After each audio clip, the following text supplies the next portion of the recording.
debate that ISIS is the most dangerous jihadist group in the history of mankind and that it will take overwhelming U.S. force to defeat them.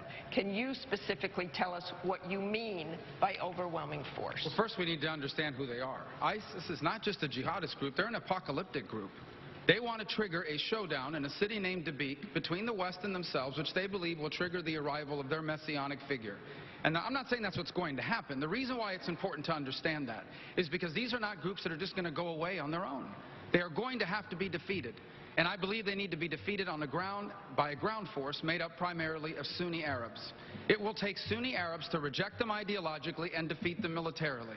That will require a coalition of Iraqis and Syrians that are also Sunnis, but it will also require the cooperation of Jordanians, Egyptians. We should ask more of the Saudis. That will need to be backed up with more U.S. Special Operation Forces alongside them. And it will have to be backed up with increased airstrikes. And we're going to have to strike them, not just in Iraq and in Syria, but in every other part of the world where they've now created hubs of operation.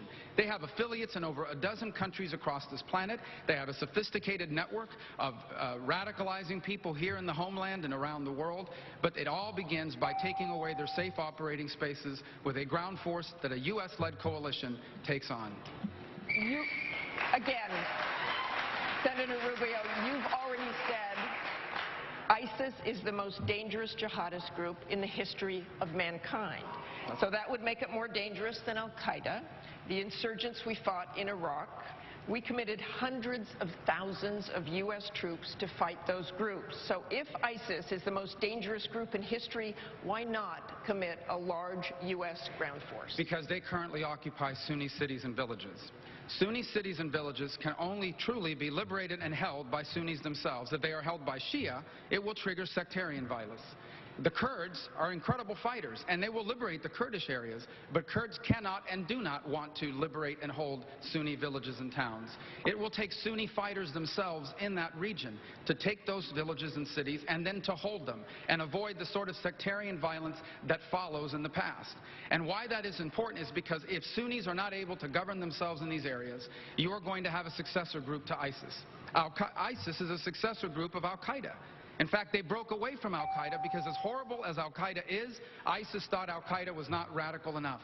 This is who we're dealing with, and they have more money than Al-Qaeda ever had. Well, what would you do differently to try to get those Sunni forces? They have not been coming forward. Well, the problem with the Sunni forces in the region is they don't trust this administration. This administration cut a deal with their mortal enemies, the Shia in Iran. It poisoned the well with these countries. It makes it very difficult to cooperate with them as a result. They also, by the way, understand what real U.S. air power looks like. They saw the Iraq War. They saw up close also Afghanistan. They know what air power looks like when the United States is committed to the cause. And they see the airstrikes that are being conducted now, and they say to themselves, that's not real commitment. We know what real commitment looks like.